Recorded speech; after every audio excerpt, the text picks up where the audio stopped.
Well, good morning, everyone, and Happy New Year. Welcome to 2026. You are watching this on January 5th, 2026.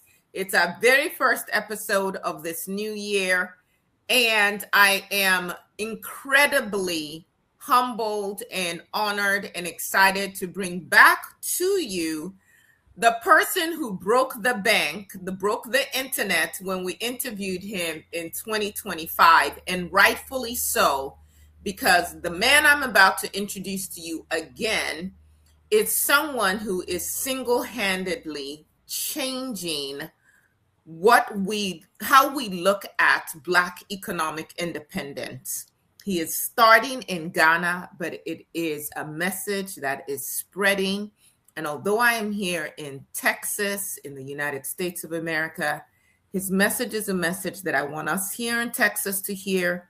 And for all of you who are watching, we have people who are watching from, I think we're now in 25 different countries, certainly other countries in Africa as well. I want you to listen carefully to every word that comes out of this man's mouth, because I guarantee you that if you apply even one principle that he shares today, if you go and buy even one of his books and consistently apply what he's teaching, you will see a difference in your life.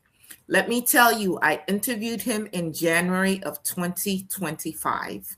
I, at that time, was employed by a law firm. And I did not want to start my own law firm because I just didn't feel that I wanted to take on that quote unquote headache. And as things started to unfold, I could hear his voice and I said, yes, there are things that I'm involved with in my ancestral home of Nigeria. I was born here in the United States, but my family home is in Nigeria as well. And there's work I'm doing there. But while I'm here, there's work I can be doing here. And I need to own my own business here. And sir, I have not said this to you personally, but I started my own law firm in April of 2025. And I did not borrow any money to get it started. I started with what I had. I did not want to go into any debt. And we are profitable. We are making a difference and we are growing. But let me introduce you to everyone else who might be listening today. Wow. Ladies and gentlemen, boys and girls, everyone who can hear my voice, if you're listening on the radio station, if you're watching us on YouTube, if you're watching live, or if you're watching later, tell us where you're listening from. Let us know where you're watching from. If you're downloading this on the podcast, this is Kwabena Obeng Darko. He is an African entrepreneur. He's an engineer. He's a speaker. He's an author. He's a Pan-Africanist. He's a historian. He's a truth speaker. He is a father. He is a husband. He is a builder of nations. His books include Perspective, How to Develop the Mindset to Start and Build Your Business, Streamline, How to Teach Yourself Money, and he has many other books. He shares his knowledge on African history and dignity. He shares his knowledge on entrepreneurship, financial education, personal development, because I don't care how much education you get. If you do not develop yourself personally, you are only going to be a slave to other people. He teaches about sales and systems, strategies, customer service, real estate. You can find him on YouTube. You can find him on Facebook. Just type in OBENG and then DARKO. He went to Opokuware School. He holds a BSc in agricultural engineering. He also holds an MSc in bioprocess engineering. His business interests include, of course, engineering, construction, fashion accessories, real estate. He's teaching people about agriculture. He lives in Accra because he's smarter than those of us who are still out here in the diaspora getting insulted day and night. He lives in Accra with his wife, Marie, his very beautiful wife, Marie, and his children, Ya, Awura, and Kwabena. And like me, he also named his children our ancestral names instead of many of us who were educated not to use our own indigenous names, but to call ourselves the names of our colonizers. He has, the last time I checked, 8 books, probably more now. He will correct me. And sir, it is a pleasure and honor to speak with you. I know it's very late where you are. Thank you so much for coming back to Rethinking Freedom. Thank you, my sister. Thank you very much. And congratulations on your business. Wow. It is just the beginning. I'm telling you, there's so much that has changed this year just from my little garden. I call it a garden. It's not a farm yet. Harvested over 200 pounds of potatoes. At this point, just giving it away because I did not expect it. Don't have a plan to make money from it yet, but that is coming. But sir, I know that your focus is on African dignity, entrepreneurship, financial education, personal development, systems thinking, sales, real estate, agriculture, and industry. Why this focus for you? Thank you very much, and it's an honor to be back on your channel. We have moved the books from 8 to 13. And so our last book is Financial Systems. The difference between the systems that we operate in Africa, largely, and the rest of the world, particularly the West. And even as Africans, wherever we are, the doors that are open to us in terms of finance and power, your legal person, the effort that we have to put in more than everybody else to have the same access as others. So knowing the difference in the systems, I think will break down a lot of things. So we teach what we teach because I think that many of the things that they have taught us as Africans, until we rethink them, there's not much that we can do with them. And that's why I don't stay with just one thing. It's not just about African consciousness or dignity, but personal development, financial education, entrepreneurship, and all the other things that I think would have to be looked at differently. Because some of our people can teach you finance, but they are teaching it as if we are in the places that they give you credit card and mortgage and car loans. at 1% or 3% interest rate per year. In Ghana, that is not what we are experiencing. And so if I teach the young man from the university that come out of the university, come up with your own business plan, go and look for an investor, not many of us can assess that. But then with different thinking, with different information, many of us can still begin something without some of this infrastructure. And that's what we teach in our books, on our channels, and even in our seminars as well. And these are the things that we also practice. We run retail shops, we run real estate development companies, construction companies, and it's just the same mechanisms that we are using. Not strictly what they have taught us, but what we practice that are giving results. So that's why we teach what we teach, so that we can look at almost everything with a different eye, because we are in a different situation. I would say this, that one of the things that has held back Black people in the United States of America is the fact that although there are certain systems that exist here, they are not open to African Americans most of the time. So we do not get, the banks do not give us the loans in the same way that they give white Americans. And so the systems that you're saying are working, that you're teaching that are working in Ghana, are precisely the kind of thinking that we might need to be employing here. And that actually is what you see many of the quote unquote immigrants who come to the United States using, whether you look at like the Asians, the Indians who come in, maybe even people from the Caribbean, who are not going to the banks and going for the traditional loans because they know they can't get it, but they're finding other creative ways. So I think your books and your methodologies are actually things that would work for Black people here in the United States of America, because the traditional ways are not working for us here. Yeah. And the results, they speak for themselves. Yes. Yes. I mean, if you look at what you're doing in terms of finances, in terms of the businesses that you're building, economic empowerment, even ownership, what do we own? What businesses, what industries do we own? They show the kind of imbalances in the systems that we say we are part of. So and that's why I cannot teach the same thing as if we were in those systems and those systems were supporting us. And so we tell the young men, listen, you're looking for a job in Ghana. How many companies are open that are employing 1,000 people at a time? Not many. And so we are channeling out a lot of these graduates and telling them that once you come out, somebody will give you a job. I think you've been given some kind of education, but when you come out, you must find a way to make your education relevant.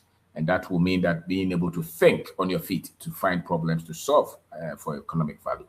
And that will call for different kind of orientation than what the primary, education or traditional education is put in almost all of us. So you have to challenge a lot of these core beliefs and come out and be somebody who can create your own path. And that's where some of the people come up with. Not every one of us can build a business. I say, not every one of us can be wealthy. But if you want to be wealthy, you and I know that if the person completes university and he doesn't have a job, and he still desires to be wealthy or have some kind of livelihood, the opportunities are there. That in any ecosystem, human beings, where they are eating, they are sleeping, they get sick, they go to school, the workload.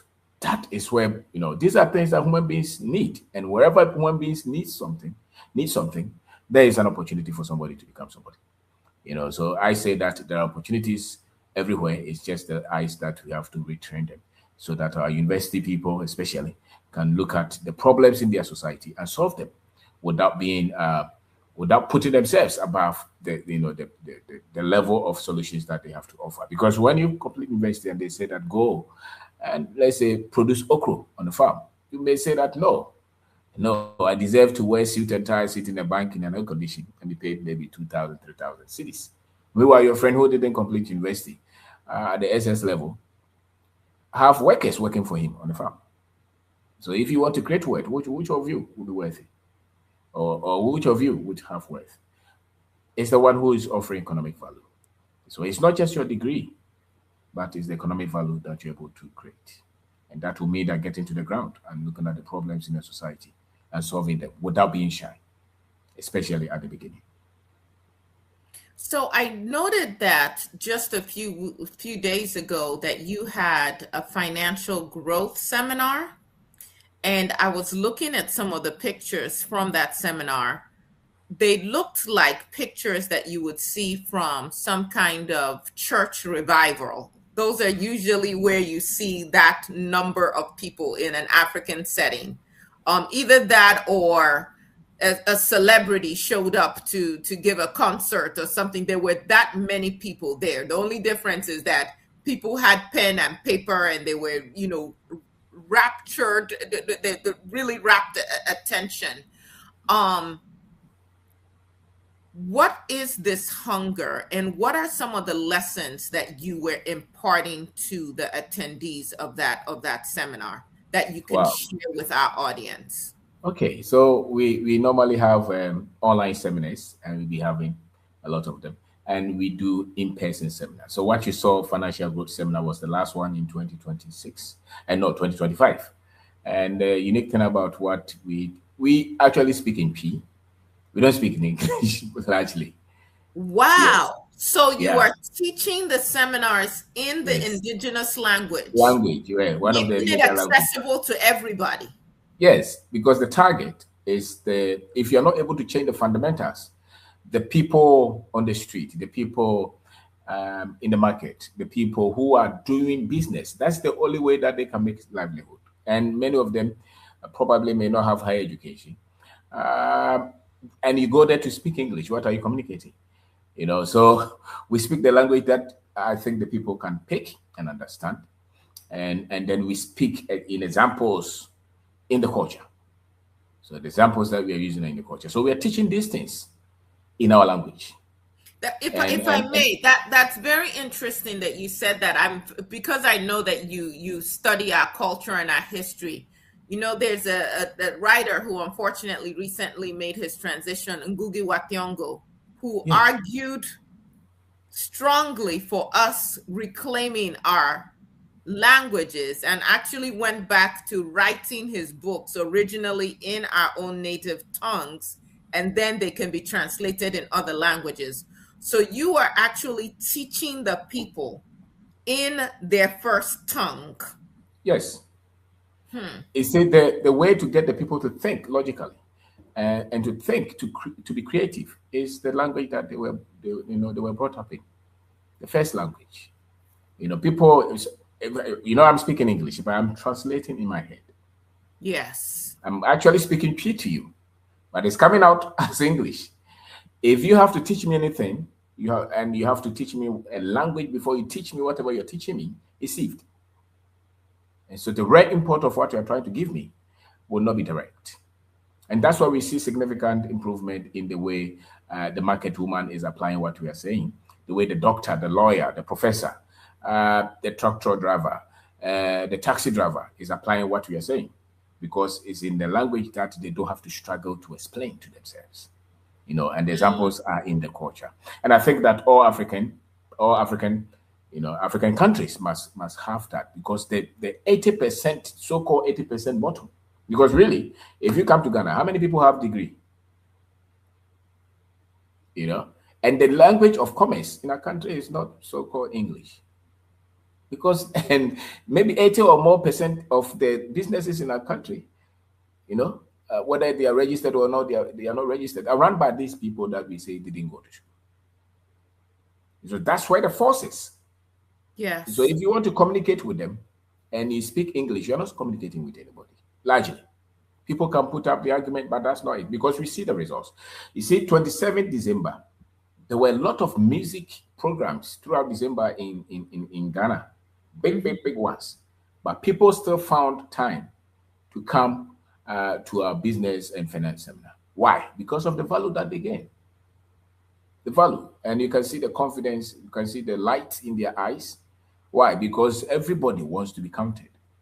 And the way to change people's life is by bringing new knowledge to their minds, or to them, so that their mind can switch. And one of the signs that you can see that minds of people are being switched or have been switched is the confidence that they start to exhibit. Because when people are confident in themselves, then they know that they don't have to wait for somebody to give Yes. them some kind of assistance. They can stand up on their own and build with whatever that they have. And there's no better way to communicate this than to communicate this in our language, the one language that many of us speak, which is not really English, but it's P, actually. So, what are some of the core lessons that you are teaching people who are saying, I don't know where to start. I don't have much resources, but I want a better life, which Okay. most of us want a better life than where Yes. we are right now. If you go to any African country, especially West Africa, the rich people, almost all the rich people you see, many of them don't have higher education. And many of them, their businesses did not even have to go through business plan and investment, an analysis. They just had desire to start from where they are. Okay. And we are saying that the money is in the culture. The money is where you are. It's in the community. It's on the ground. So the very things that your grandparents were doing, if you pay attention, you can provide the same solutions and pick yourself from there. Okay. So we are just teaching our people that there is some kind of financial intelligence that you need that may not necessarily come from the books and the classroom. Because what they are teaching you in the classroom is so that you can go and look for a job. But what you need to create wealth is different. So you can be accountant, finance expert, but you're just using the certificate to work for somebody. What we are trying to do is teach wealth creation by yourself with what you have. And so we are telling the farmer that you can build from there if you have the right financial intelligence or the financial skills and the commitment to manage your money. So we are saying that managing money or creating wealth from where you are is not something superstitious. As many of our people would want to believe that the blessing is somewhere, and some people are born to be lucky to be wealthy, and some people are born not to be lucky. We are saying that it's systemic, Okay. it's process. And if you study the pattern, every one of us with the right information can do something at any level that we want to be. So those are the things that we break down in the minds of our people. The human mind said that you should be able to train people to think in structures and systems. Sadly, the education that the people who came to say that they came to civilize us, they brought was to shut down their ability to think in systems and structures. They just gave us things to remember and to regurgitate. They Mm-hmm. didn't give us tools so that you can see a pattern and form one yourself. And we are saying that we have to bring that kind of thinking to the ordinary who has not been in the classroom. And even if they have been in the classroom, they have to challenge whatever they were taught and to think beyond the script so that they can create their own solutions. Case in point, why would the university, somebody who has been in the university, agriculture engineer, mechanical engineer, electrical engineer, and after 5 years, you say that after school you don't have a job. So what kind of education were you giving? That your mother, who did not go to school, has been able to sell on the market for 30 years. And you have been to the university and you have come home, you're at home for 5 years and you're saying that you can't find a job. It means that you're not able to think on your feet to solve problems. And that kind of education is what we are challenging. And the bomb is just like a seal, some blinds. Once you're able to get those blinds off, be able to see. And those are the very things that we teach or talk about in our seminars. In our seminars, people who have been reading our materials, feeding on the things that we teach, they come to share the switch of mind that they have had, the businesses that they have built, the financial improvement that they have seen. Some of them even talk of the marriages that have been healed, because when the money is solved, a lot of things are solved. That is Many true. can, yes, a lot of our people living abroad are now looking at Ghana, looking at our country in a different light, because you've been programmed to see ourselves as a poor people, negative, and many of our people without proper information will say that they are very fortunate to live outside because they think that we are poor. And I say that the poverty tag on Africa is an illusion. It's not true. We've been made to believe that we are poor, which is not true. And so we challenge that so that the person who spent 15 years, 20 years abroad building a house that they will never live in will start to see how they can create revenue from that investment. And that will mean that they start to see Ghana, Nigeria, Togo as a place to be, not a place that is poor and struggling. So we start to see ourselves in a positive light. Because when people are not seeing positivity and they live in paranoia, there's not much that they can do for themselves and for their own people. Mm-hmm. And so those are the things that we are trying to say, challenge the core beliefs that we've been groomed upward. That I'm a graduate, I'm doing cleaning in England, and I'm better than somebody who is teaching in Ghana. It's not true. Life goes beyond just you getting some pounds or some dollar that you really don't have anything saved, because you can't go 2 months without your salary. You're not rich. You're just That's right. surviving. And so dignity is part of life. So if you are with all your education, you are working somewhere and every day you are sad, you are saying that challenge that kind of thought. You are not born to be a slave and a servant for somebody. You are born to live in dignity. And you cannot restore that until your memory as an African is restored. And that will be restored when you start to read much of the history that were not written by those who sought to, subjugate us. And that kind of history is really not taught in our schools, actually. Yeah, Dr. Nkrumah's book, for instance, are not exposed in our books, in our schools in Ghana. Why? Look at the brilliance of the man. And somebody is saying that his books are dangerous. No, his books are keys to open the minds of the Africans. So history, they say, is the foundation of education. And so if your Mm-hmm. sense of history is wrong, your education is wrong. And you cannot people cannot identify themselves if they have wrong sense of history. And somebody said that of all the education that you need, history is the most important, because on it everything else is built. So a people's sense of their heritage, of their history, of their ancestry, of their tradition, if it's impaired, you can control those people forever. And that's what they sought to do Mm-hmm. to the Africans. And so you never see any great African who speaks well and who is fighting for his people who does not have proper sense of African history. And so we combine all this in assemblies, and we are saying that we teach them largely in our language, so that the people's sense of identity, sense of being is restored. And then we tell them that you can use business to create your own work. You don't have to be employed. And if wherever village that you are, you can create solutions from there because human beings are there.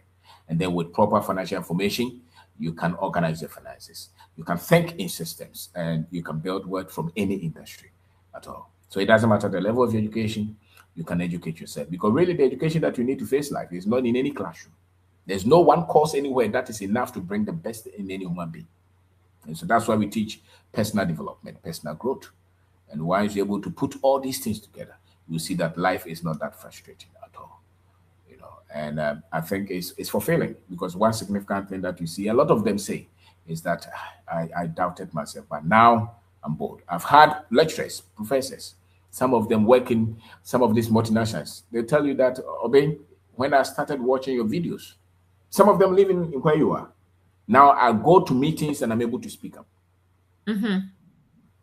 because there were information that were hidden. Now they are digging. Some of them are asking me books, history particularly, and they're able to stand up and speak as human beings, not out of disrespectfulness, but at least as full human beings as they're supposed to act. And I think these are the things that open the hearts and minds of our people. So I can hear some of our listeners now saying, you've mentioned Kwame Nkrumah's books. One that comes to mind immediately would be Neocolonialism, but are there any other books that you would recommend to our listeners and our viewers to listen to read? The other time I'm reading Africa Must Unite. I'm told he wrote more than 16 books. So a lot of his Yes. books, yes, consciousness or conscientiousness. He wrote another very intelligent one. I think all of us must, and that's why they said that is the African of the millennium, and they were not wrong. And what they did was really try to keep his books away from the people and to label Yes, them as dangerous. Yes. exactly. Because they know or they knew that that is where freedom is. Freedom really is in the mind. Yes. If the mind is free, the body will be free. And how do you free the mind? Without proper knowledge, proper Yeah. information. And so they know. They know that if the way lies enter a man's soul, it's through his mind, the knowledge that is brought to them. And So you so, would definitely say one of the key things people need to change in 2026 is, what are you taking into your mind? yes, especially as the way you see yourself as African. Mm-hmm. If you find yourself speaking negatively all the time about Africans and about Africa, you are in darkness. It's not that you are being realistic. You are not being realistic. You are just reflecting the programming. And the programming sought to make us not, love our continent, our people, respect our people, and even accept our people. That is the programming. And that's why the average African who has been educated outside these things, always when you see them, African leaders are corrupt, Africans are corrupt, Africa is backward. It's a programming that they are reflecting. That is not a reality. So once you are able to see the root cause of the way our people talk and behave, then you can heal them. So there's something we call intellectual humility. You should be able to say that maybe let me just read further and see. Don't shut down when you hear these things. If you're so interested in the development of Africa, it's not going to come from these institutions that they set. No, they've been around for all these years. If they will bring freedom, you know them. Development will not come from them. Development will come from the minds of the Africans that have been reshaped away from what they sought to do to our minds. And so once an African is up, they will not go through the desert to get to Libya to Italy. They will not pass through Mexico trying to get to America, because that is where that they think they will become somebody relevant. No. And they will not see it as an advantage because I practice as a medical doctor in New York. No. And you will not say that my people back home are suffering because there's no opportunity there. If there's no opportunity here, look at all the companies around the world, almost every one of them, and their sources in Africa. If there is poverty here, why are they here? Why are they here? So it's the information. I was looking at some of the information that the attendees of your seminar shared. It's really mind blowing. Richard Awuni said, "Knowledge is spiritual." You can't grow without a skill. Yeah. People who are growing are producers. These are things that they're saying they learned Yes. from attending your growth, your financial growth seminar. Samuel Ansah said, growth is intentional. Take responsibility and set your income goal. You know, here in the United States, we tend to feel, especially since many people are employed, I have no options. It's what it is. This is what they pay me, so that's all I can be. Timal Mavis says, produce what is important. Set your priorities right.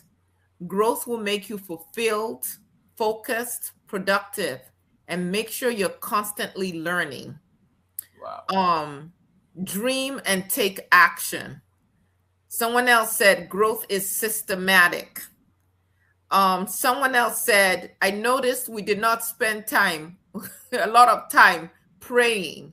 We are learning and taking action. And those of you who grew up in Africa will understand why that person said that. Because a lot of times we're not taking any action, we're just praying. And someone else said, you have to work on your consciousness as an African. You have to shift away from the colonial mentality. Growth is a decision. Growth is intentional. And you must have your goals. What else would you say to someone there's so much information here, who is saying this 2026 has to be my year of change economically. So one of the first things we've said is you need to change your mindset. You need to be reading. You need to change that colonial mindset because history is foundational. What would be the next step that you would share with them? Your finances won't change until you become that person that can change the finances. It won't change until you become. It means that you develop your capacity within. And much of it will mean that you must re-educate yourself financially. The reason many people suffer financially is because of lack of financial education, lack of financial intelligence, financial wisdom. And so the money that we have, the decisions that we're making with them, they reflect our finances. It's a scale. To have financial freedom or financial allowance or control or strength or stability is a skill, and it's built over time. And you can only build those because you have proper financial information. And it's constant acquisition of financial information.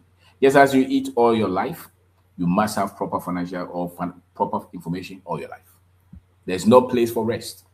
And so if 2026 is going to change, it can only change because you have changed mind. And you can't have changed mind until you have proper financial information. And so I would say that it starts with the seed, which is the knowledge. So go and put yourself in that, the knowledge that will make you think differently. If $1 is in your hand, what are you going to use it for? The value that you see with that. Are you able to structure your money? Are you able to plan? Are you able to set some goals? Are you able to even have some kind of emotional control over your money? Are you able to fight all this debt? Because as a matter of fact, you can't create wealth when you are in consumer debt, credit card debt, all these car loans, and you cannot create wealth like that. You can only create wealth when you have money that you're investing. And as a matter of fact, finance, from my perspective in Ghana, is any money that comes to me, I don't have to spend first. I have to pick the seed that I'm planting first before I spend the rest. Just like the farmer. The farmer must keep the seed for the next season before they start to eat, or there's no future. And so every money that comes to our hands is a seed. And so we must protect some. So you keep some money and you put in things that will grow that money. And over time, you don't have to work anymore for you to eat because the seed that you planted is not bearing fruit. So wherever that you're putting your money in, you must have some kind of understanding in it. Whether it's business, it's agriculture, whether it's real estate, whatever area that you're investing money in, you must have basic knowledge in that. And you must have some bit of control and say. You cannot just put your money in hands where people are making a lot of decisions that you don't have any say. It means that you never get out of that, quagmire, financial difficulties, because then you don't have any say on your money and where it is spent. So these are things that you learn over time. And as you continue to learn, even if your situation is not changing, don't worry, continue to consume the information. because it's coming from the decisions that you'll be making. And once you continue to consume, there's a time that your mind is corrected. The same person that will not have any excess anyway, you start to have excess because now you are thinking differently when you get money. So how you make money, how you save money, how you multiply money, all these things are coming from whoever that you have become. So your capacity, your financial capacity, really, the best form of financial investment is the knowledge that you have as a person who is making those investments. Mm-hmm. Because if those investments are not working well, it's because you don't have some kind of intelligence in that. Hmm. So it's not in the knowledge to build on your own. We must have them ourselves. There's no place that they are trying to teach anybody how to create financial freedom. The system is set that you work for them all your life. And so for you to break loose from those, it means that you cannot feed on their knowledge. And you cannot even feed on your system, I dare say. And that's why, for instance, Nigerians, Ghanaians, look back. The $10,000 in your hand can get a land. Yes, you can have any. Some people come from places where there are cattle, you know, and you have been in America all these years. Your grandfather was a cattle owner, and you have not one because you are scared that people will steal from you. But the stock market is always stealing from you, and it's still there. so, so This is true. that's right. So in True. your village, maybe you can build a market for them, a toilet for them. We should think. We should not just look at the difficulties that we meet trying to offer these solutions, but the returns as well. So we must have a way to make sure that our investments on our motherland become fruitful. And if you're so determined and we culturalize our knowledge, we will be able to get solutions. Many times we just want to superimpose the knowledge that we have had from somewhere here, and that's where there is some bit of conflict. You come to learn here because you could not go. I cannot come from Ghana to America and try to superimpose Ghana's systems and ideologies on America and expect those things to work. No, the same thing when you come. Mm-hmm. There are a lot of things here that you have to learn how they work, and many times you can learn them from those who have been here for all these years who are successful. Yes. One of the quotes that I saw from you, you said that if you're consistent in 10 years in that good thing that you are doing, that you would definitely see a return on that consistency. Can you speak a little bit more about that? I think knowledge compounds, skills compounds. Any Mm-hmm. effort that you put in anything compounds over time. And so if first year is not worked, continue. Second year, all that you need is you learning, finding ways to make it work. But don't just leave because first 2, 3, 4 years didn't work. As a matter of fact, you will not see any person who's an expert in anything. Just 1 year. I don't think. Maybe AI will not even help you with that. So, really, it takes time. Some things take time. So it takes time for you to build expertise. It takes time for you to build wealth. For many of us, if there is any deviation, maybe, but many of us, it will take time for us to build the right network, even the Mm-hmm. right industry expertise. Are you a lawyer? I mean, does it take 1 year for you to build all this network and expertise? No. Yeah. No. And a lot of what has allowed me to scale as quickly is because of the network I had even before I Exactly. started. Yes. That's it. Yeah. Yes. And so I think it's the same with any other area of life, especially finance as well. It takes time for us to build it. So you don't give yourself less than 10 years, I dare say, for you to say that, okay, maybe it's not working.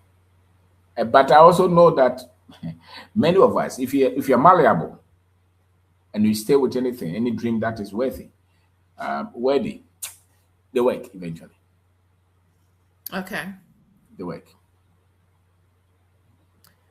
So, as you were talking and you were talking about the majority of the economy in most African nations, and I would say probably most nations of the world, but let's talk about African nations and really African people across the world.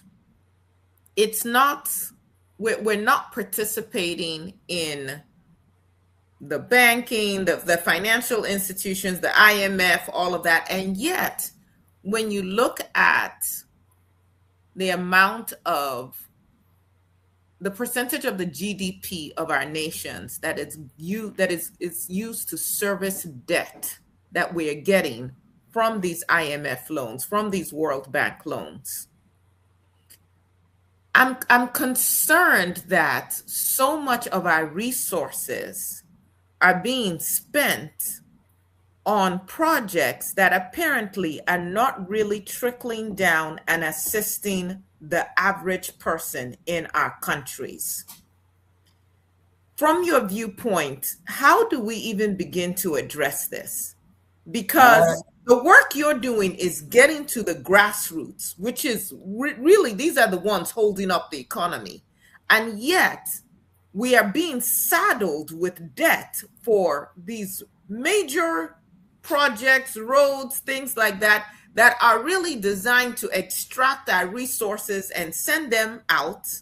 And the money, we're borrowing money that is paid out to foreigners, and yet we're servicing those debts. How do you see this impacting our growth, our sustainability long term? so if you look at Ghana 1957, 1956, they said that Ghana did not have independence. 1957, Ghana gets independence.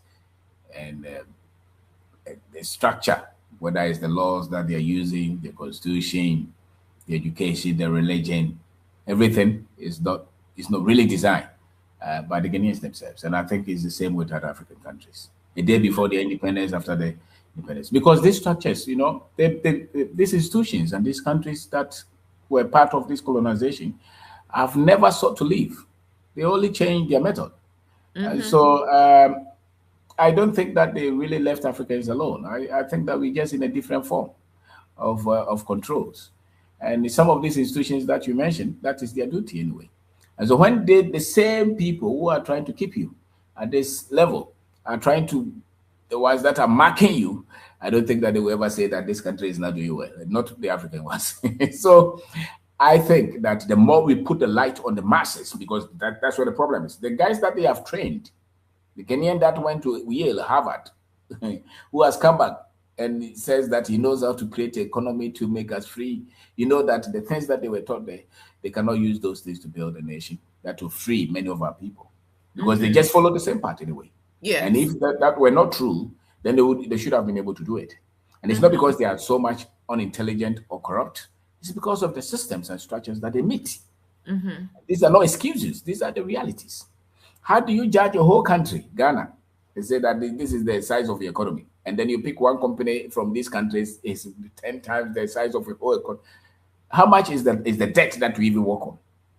So let's face it, the metrics that they are using to judge us, they will always make us little and small, and people who can easily be overcome. And so I will say that the masses, if they understand the game, then the few ones that are at the top that are working will eventually sit up. And so the way this system has been able to keep on going is because the masses were not enlightened. And so once we're able to enlighten the masses in terms of finance, in terms of the global politics, in terms of the history, the average person understanding this, then they can understand why we are where we are and why we must protect what we have. So the people that they have educated will be very difficult for us to convince them, unless they are re-educating themselves. But once they're very comfortable with the kind of education they've been given, they can break freedom. They can just keep the status quo and run the elections and make sure that the wealth of the countries are in the hands of these multinationals who are controlled by them anyway. But to make sure that the gold in Ghana is benefiting the ordinary citizen, the diamond, the timber, that kind of redesign will not come from the guy who went to study economics from any university. It will come from the one who has discovered himself. Okay, I have two more questions for you, and then anything else that you want to share. One of the things I've also heard you talk about is the importance of people knowing exactly how much income they have if they want to increase how much they make. Why is that even important? If you don't know how much you make, then you will lose everything, because then you spend. Or that comes to you. Many times, many people who struggle financially are not even aware of how much money that comes to them every month or every year. The average person does not know, even those on salary, because if you're on salary, there are other things that you do. I'm talking of Ghana. Mhm. So let's say I'm a teacher, but No, the no. other What things that, what you're saying applies. It applies right where I am as well, okay, because people get money in different ways. Yes, yes, yes. and so you should be able to say that from January to December, every month I was making this, and so if I put everything together this year, I made this, and you should be able to also tell us that this money that I made, this is how I spent them, so that you can measure. Can you? We are builders. Everything that you're doing, there's a measure on it. Then you can have it. You can't build anything if you are not using the basic scientific laws, and measuring is part of it. Hmm. And so you can't build your finances properly if you really don't know how much money comes to you and how much money goes out of you. You Very can't. simple. Yeah, you can't. It's very difficult because you see, some people even borrow. They're Hmm. doing business, they borrow, and they turn around to say that, oh, and now I don't even see where my money has gone to. But the interest rate on that loan is very high. And so even though you're making profit, you are paying the bank. Yes. And it's just because you don't have your numbers right. That's why you are looking for the money. And that's why the superstition will come in. Somebody from our village is doing it because every money that I make, I can't find it. But then you took a loan, which is 5% a month. So that's where the money is going. So once you're able to track it, those things can make you make good judgment because then you know what you can afford and what you cannot afford. Well, I'm in court daily where I see people who have signed loans for 26, 27, 20. We actually have credit cards where your credit card interest payment is 29%. Wow. Yes. And then you have what we consider late fees. And so, someone says, well, I don't understand where this came from. Well, you paid your bill one day late, and so there was an additional $40 fee that was charged. And then you had a balance on your account until yes, and people are very surprised how it adds up Wow. over And so time. if you take 10,000 and you default, it can easily go to 15. Yes, sir. And it happens all the time. We see it a lot with car loans where people sign, they default on the cars are repossessed, the cars are sold, but typically for less, because once you buy a car, it depreciates. Once you Mhm. drive the car off the lot, it depreciates. So they repossess the car, they sell it, and people think because they took the car back, I'm fine. But really, the car is sold for less than what you owe on it.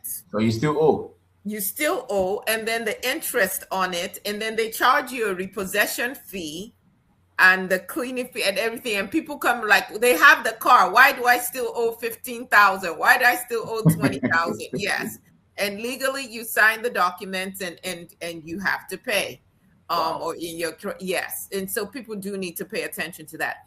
All right. So the last question that I had for you is, I also noticed that you were very much involved with the African Summit and the focus on a united Africa in terms of what we are doing financially. We know that Kwame Nkrumah also championed the concept of a United States of Africa, which was defeated, unfortunately. What is your take as we talk about Black economic independence? What is your take on us being able to get beyond these artificial borders and really being able to work together to truly achieve economic independence? Wow. Thank you. Thank you. You follow. Wow. I didn't know. That summit was organized by a friend, Mana. She's a lawyer as well. She was born in Ethiopia, but she moved to America maybe as a baby, as a child. And so she's seeking to bring a shift in education on the continent and the diaspora as well. And so I think we just have to understand that so long as we keep respect between us or amongst ourselves, we can work together. And one thing I see is that we must also give a lot of honor to the indigenous knowledge. Mhm. We should not just come and say that we want to globalize you, civilize you, lift you to a standard. That shifts the game. And so I see that any one of us who comes with some bit of sobriety is able to work with us more. And I think that's what we need, because we already been tagged wrongly, and so subconsciously a lot of our people will see our brothers and sisters outside as, you know, but there's still something that those of us who are here have. And so when you're coming, you come with something, no doubt, but come with the thinking that you come with your equals. Mm-hmm. We're just looking at the same thing from different angle. And as a matter of Mm-hmm. fact, the world treats us the same anyway. Because Yes. yes, they treat Yes. us anyway the same. And so we Yes. must as well work together. And we come from the same place and we are the same people anyway. And so I would say that we can work together and we must work together, but we must work with understanding and knowing that coming from, uh, so-called developed place does not really put us above anybody. And so if we are able to do that, then we can work together. Many times I don't subscribe to the idea that, oh, I'm exposed. The guy working in Kumasi is localized. But many companies in where you are also localized. But the Africans are being pushed to say that let's go global. And yet many companies don't even move from one state to the other. And nobody is putting any pressure on them. And This is so true. once our solutions can solve our primary problems, I think many of us will be okay. So let's see, what can we do here? What can we build together? And let's speak the same language if you can. And certainly we see that these multinational corporations understand the value of being in Africa, understand the value. You look at Total and they're in multiple countries. You look at, most of these mining corporations or the banking industry, and they're in multiple countries and they don't care about the borders. And so we too need to understand the importance of sharing our knowledge and Mhm. working together and the ways that we can help to resolve our own issues if Yeah, we would share our information. I look at even the sense of our resources. When you look at, for instance, OPEC, the idea of coming together and being able to say we will set the price for our product. If African countries as a whole were to come together and say we will collectively set the price for our cocoa or our coffee or our tea or our shea butter or things of that nature, and you cannot play us against each other, we will be in a much different place, it's true. even in terms of some of the security issues that we're facing. And so I really No, appreciate the work that you're doing. Yes, wow. sir. Please go ahead. No, it's true. It's true. The only problem is that the Africans must be Africans. So the Africans must be Africans, and it's tough to know them just by how they look. Mm. You can only know the Africans by their choices. Because Can you, yeah, say more about that. some of them represent us, and they don't represent our interest. They are quick to defend everybody but us, and work for everybody but us. And They are that is quick to and that agree is with, that colonial mentality. yes, and some of them are well educated, holding big portfolio, Yes. but their negotiations, this is not an African, Yes. because they work with fear and they want to make sure that some people are happy, not us. Yes. And if you find them as top positions, that's danger. Yes. And so I think the Africans that can lift Africa are the Africans who are Africans, which means that they agree mentally, they know what they want, and they're able to identify what is our interest, and they're able to put us where we have to be put, and they hold us in high esteem, Mm-hmm. and they are not afraid to speak where they have to speak. And I think those are the minds that we can work with. And I dare say that they are not many.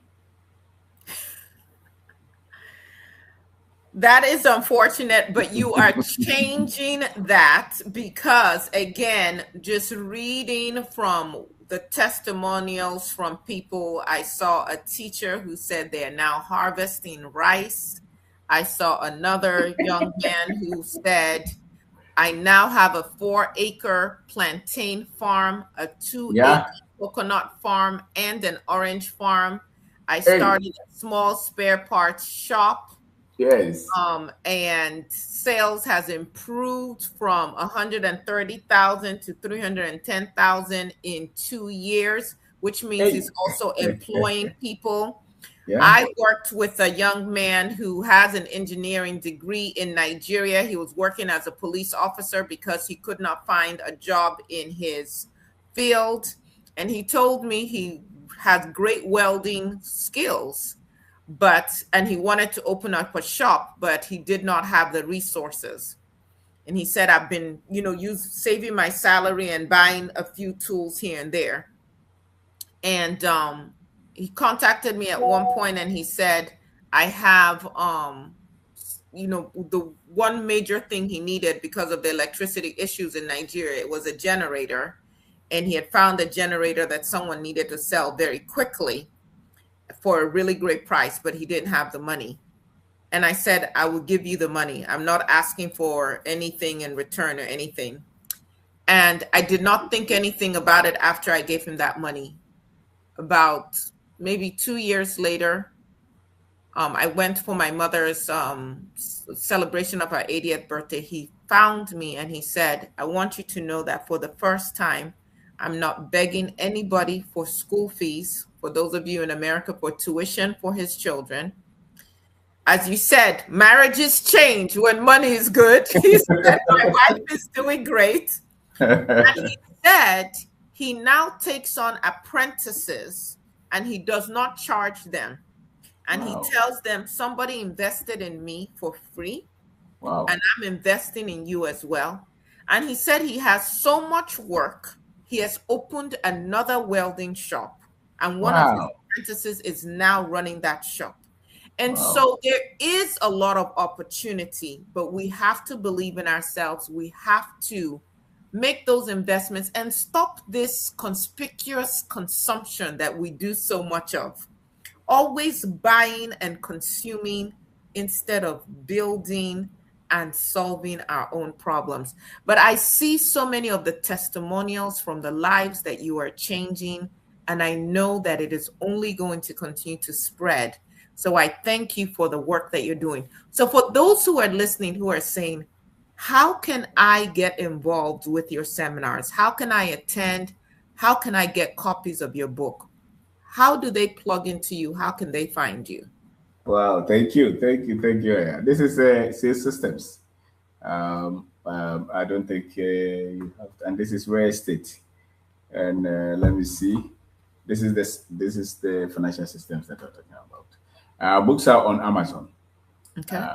We type my name Obindako or Kapna Obindako, and books are there. Those who want to attend our seminars, once you send us a message or you go to our YouTube or Facebook, you send us a message there, you can get to us. Obindako on TikTok as well. Sadly, we speak P many times, but once in a while, I go on other podcasts where it's entirely English like yours. Yes. So we can blend, we can, I believe in the foundation being set and then we can extend it. We Yes. shouldn't leave a lot of our people behind. I don't think so. Yes. And thank you for investing in that engineer. And that's what we have to do. And you see his heart as well. He's also lifting others. And I Yes. think one at a time. We cannot give up on ourselves. No matter how many times that we've been betrayed or let down, we still have to find a way to understand that we have a lot to deal with as a people. So even to have our mental frame set rightly is a whole big job, from religious teachings to almost everything. So to really have your mind to think as a human being and be in control of your own life is tough for the African. And Yes. it's so true, you know. Yes. And so once you understand that and you're patient with us, then we can build. And we can build. Yes. So it really does not matter how many times you've been let down trying to do something in Nigeria. We still have to find a way to go back and do something. It doesn't Yes. matter how many times we've been let down building something in Ghana. We still have to find a way to make sure that we build something. Once we have life, there's no way that we don't have to build. And there's no I place know to I've go. been let down building here in the United States in the Black community, and we cannot give up either. We That's cannot give right. up. Cannot give up on Yes. ourselves. Yeah. Yeah, And so that's my philosophy. If you're let down, we find another way, a better way to make sure that we build. And that calls for leadership. And proper understanding of our situation will make us resilient, and to lift our people up. And really, nobody is going to lift us up. that is We right. are the ones to do that. And so there's no greater cause than to share knowledge and to bring enlightenment to the Africans, wherever they are. And I think that beyond the English and the French, we must bring all these things down to the languages that the people speak every day. Absolutely. Well, thank you very much, sir. Thank you for staying up late to be with us. And please, everyone who is listening, who is watching, leave a comment. Definitely go to the TikTok, go to his YouTube, go to Facebook, plug in. It's the beginning of the year. You have no excuse not to commit and to grow, so that at the end of 2026, you are not still where you were at the beginning of 2026. This is your call, where you want to be, but it's going to require you to have that growth mindset. And you have a teacher right here available to do it. He has done it many times. He is a proven factor. You can't go wrong with his teachings. And thank you again, sir, for joining us here at Rethinking Freedom. Thank you, Madam. Thank you.